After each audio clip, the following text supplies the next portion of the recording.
नमस्कार। मैं डॉक्टर सुधा सिंह, सहायक आचार्य संस्कृत, बाबू शोभाराम राजकीय कला महाविद्यालय अलवर से। आज हम विदुर नीति जो कि थर्ड ईयर के कोर्स में है उसके बारे में बताते हुए चर्चा करते हुए उसकी शुरुआत करेंगे। तो थोड़ा सा संक्षिप्त परिचय देख लेते हैं विदुर नीति के बारे में। कि विदुर नीति, जैसा कि आप सबको पता होगा, कि महाभारत का ही एक अंश है। तो महाभारत भारत का एक विश्वकोश है। संसार में धर्म, अर्थ, काम और मोक्ष, इस चतुर्वर्ग की विशद व्याख्या करने वाला एकमात्र ग्रंथ यही है। वैसे तो स्वयं महाभारतकार ने ही कहा है कि धर्म, अर्थ, काम और मोक्ष के संबंध में जो कुछ यहाँ कह दिया गया है वह अन्यत्र भी उपलब्ध हो जाता है, और जो इस ग्रंथ में नहीं कहा गया है वह कहीं भी नहीं है। धर्मे च अर्थे च कामे च मोक्षे च भरतर्षभ, यदि यह अस्ति तदन्यत्र यन्नेहास्ति तत् न तत् क्वचित्। किंतु यदि समूचे महाभारत में से केवल दो महाप्रसंगों विदुर नीति और श्रीमद् भगवत गीता को बाहर निकाल लिया जाए तो उनमें इस चतुर्वर्ग का सार मिल जाएगा। यदि मोक्ष नामक परम पुरुषार्थ का मार्ग श्रीमद् भगवत गीता में प्रशस्त किया गया है तो शेष त्रिवर्ग की उपलब्धि का सम्यक निदर्शन विदुर नीति में मिलता है। विदुर नीति कथानक की दृष्टि से तो प्रवाह से युक्त है, कथानक की दृष्टि से तो है, और व्यवहारिक ज्ञान के लिए भी परम उपयोगी ग्रंथ है। प्रसंगवश यही कहा जा सकता है कि पांडवों को वन भेजने और संजय सदृश अपने परम विश्वास पात्र से अपने दुष्कृत्य के कारण प्रताड़ित होने के अनंतर कुरुराज धृतराष्ट्र ने महाप्रज्ञ विदुर को बुलाकर कहा कि जब से संजय पांडवों के पास से लौटकर आया है तब से मेरे हृदय में घोर चिंता और भय व्याप्त है, जिसके कारण मुझे रात में नींद भी नहीं आती। इसलिए हे विदुर, मुझे ऐसी शिक्षा दो जिससे मुझे मानसिक शांति मिले। धृतराष्ट्र के इन वचनों को सुनकर विदुर जी ने उन्हें धर्म, अर्थ और काम की विशद व्याख्या करते हुए अनेक सूक्तियां कहीं, जिनका संग्रह महाभारत के उद्योग पर्व के प्रजाग पर्व में अध्याय 33 से अध्याय 40 तक हुआ है। लगभग 600 श्लोकों के इस प्रकरण में विदुर जी ने धर्म के विविध रूपों, कुल धर्म, वर्ण धर्म, राजधर्म, विश्व धर्म और आत्म धर्म का विवेचन कर धर्म पालन को ही सर्वोपरि बतलाया है। धर्म के बारे में बताते हुए उन्होंने कहा है कि धर्म उसी प्रकार नित्य पदार्थ है जिस प्रकार की जीव।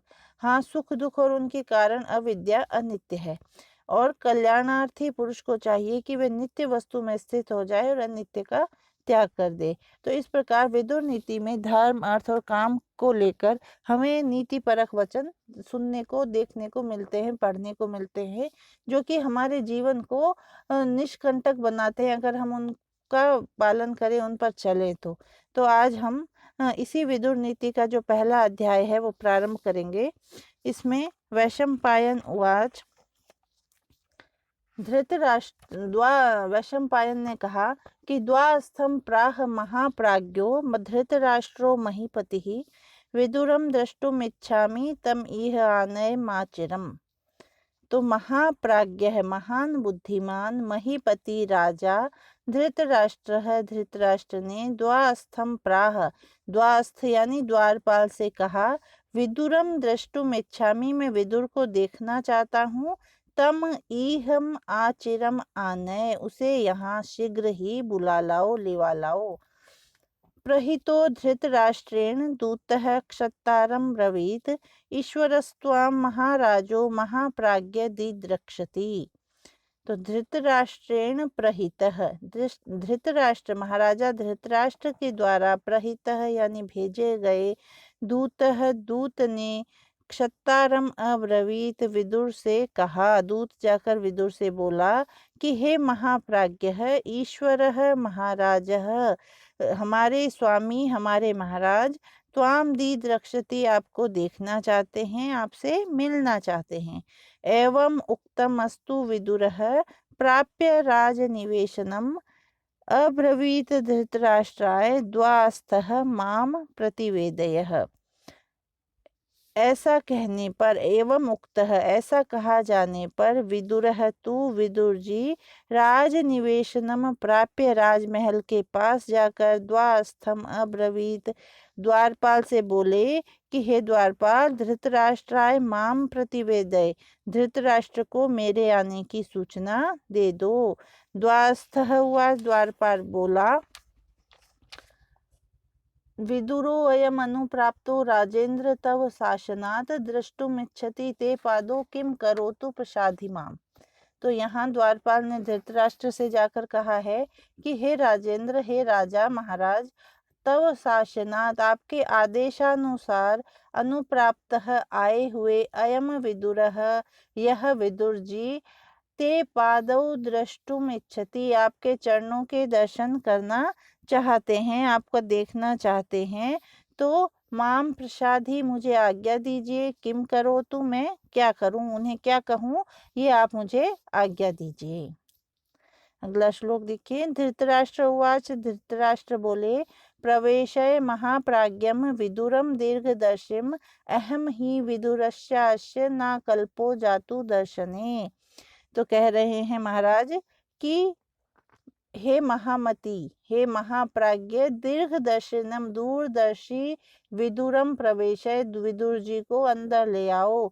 तो विदुर जी के विशेषण हैं क्या है कि वो महाप्राज्ञ है, महामति है और दीर्घदर्शी हैं। ऐसे विदुर को भीतर बुला लाओ। और कह रहे अहम ही अस्य विदुरस्य दर्शने जातु अकल्पः न, मुझे इन विदुर जी से मिलने में कभी भी कोई अड़चन या झिझक नहीं है। द्वास्थः उवाच द्वारपाल बोला प्रविशा अंतःपुरं क्षत्तरं महाराजस्य धीमतः न हि ते दर्शने अकल्पो जातु राजा ब्रवीद्धि माम।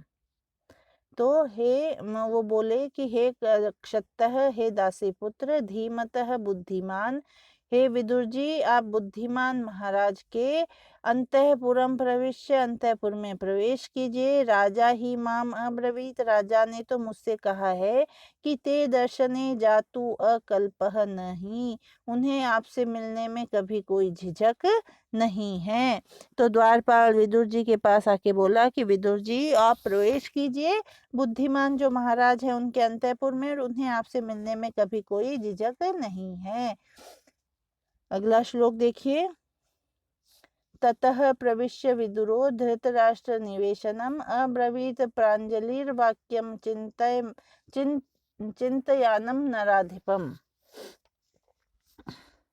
ततः यानी उसके पश्चात विदुरः धृतराष्ट्र निवेशनम प्रविश्य, विदुर ने धृतराष्ट्र के महल में प्रवेश करके प्रांजलि ही हाथ जोड़कर चिंतयानम चिंताग्रस्त नराधिपम राजा धृतराष्ट्र से वाक्यम अब्रवीत यह वचन बोले या यह वचन कहा। विदुरो हम महाप्राज्ञ संप्राप्तस्तव शासनाद यदि किंचन कर्तव्यमयमस्मि प्रसाधि माम। तो कह रहे हैं विदुर जी क्या कह रहे हैं धृतराष्ट्र से कि महाप्राज्ञ है, महामति, अहम विदुरः मैं विदुर, तव शासनात आपकी आज्ञा से, संप्राप्त है आपके सामने उपस्थित हूँ, अयमस्मि मैं हूँ, यदि किंचन कर्तव्यम यदि मुझे कुछ करणीय मेरे योग्य कार्य है, यदि कुछ मेरा कर्तव्य है तो माम प्रसादी मुझे आज्ञा दीजिए, मुझे बतलाइए कि मुझे क्या करना है। धृतराष्ट्र उवाच धृतराष्ट्र बोले संजयो विदुरः प्राज्ञो गर्हित्वा च मा गतः अजातशत्रुः स्वो वाक्यम सभा मध्ये स वक्ष्यति।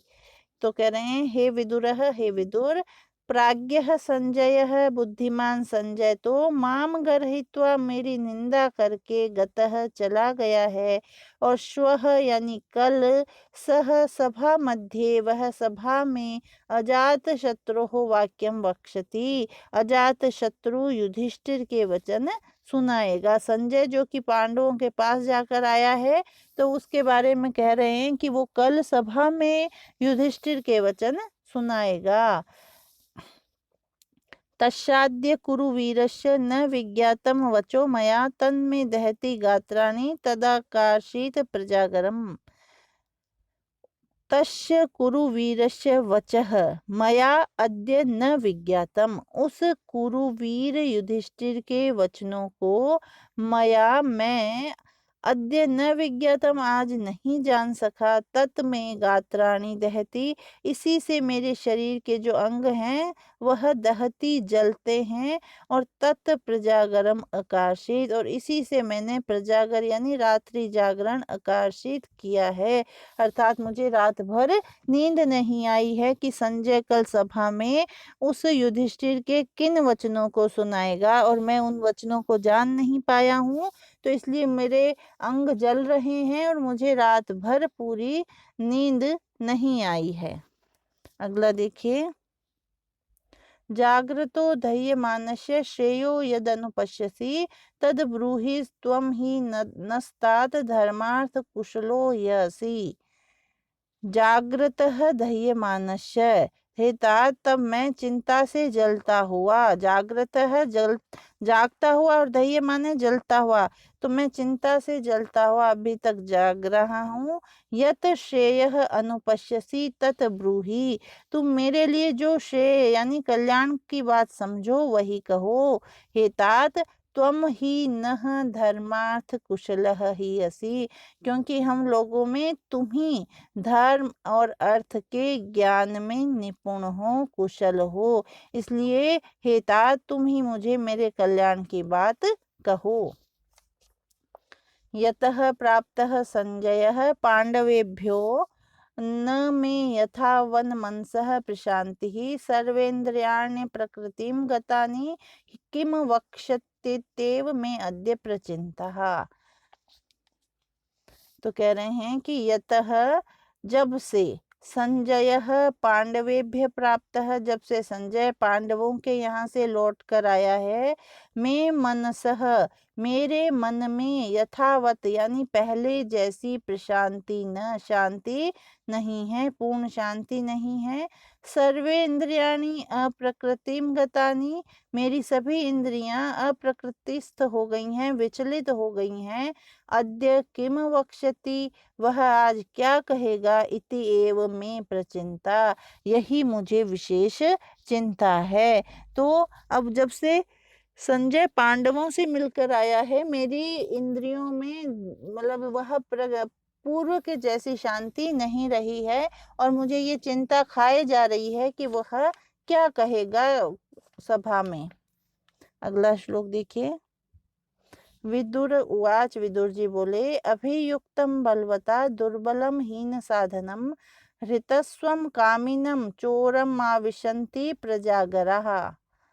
बलवता अभियुक्तम, बलवान के साथ विरोध करने वाले, दुर्बलम दुर्बल, हीन साधनम साधनहीन, हृतस्वम जिसका सर्वस्व छिन गया हो, कामिनम कामी, चोरम चोर को, प्रजागराः प्रविशन्ति रात में जगने का रोग हो जाता है, सताता है। तो विदुर जी बोले, जिसका बलवान के साथ विरोध हो गया हो, उस साधनहीन दुर्बल मनुष्य को, जिसका सब कुछ हर लिया गया है, उसको, और कामी को तथा चोर को रात में जागने का रोग लग जाता है। कच्चिदेतैर्महादोषैर्न स्पृष्टो असि नराधिप कच्चिच्च परवित्तेषु गृध्यन्न परितप्यसे। हे नरेंद्र, हे राजा, हे राजन महाराज, कच्चित एतै महादोषै स्पृष्टः, क्या आपको इन महादोषों ने स्पर्श तो नहीं कर लिया है। कच्चित यानी क्या, इन महादोषों के द्वारा आप स्पर्श कर लिए गए हैं। कच्चित च पर द्रव्येषु गृध्यन न परितप्य से, और कहीं आप पराये धन का लालच करने से तो न परितप्य से कष्ट पा रहे हैं।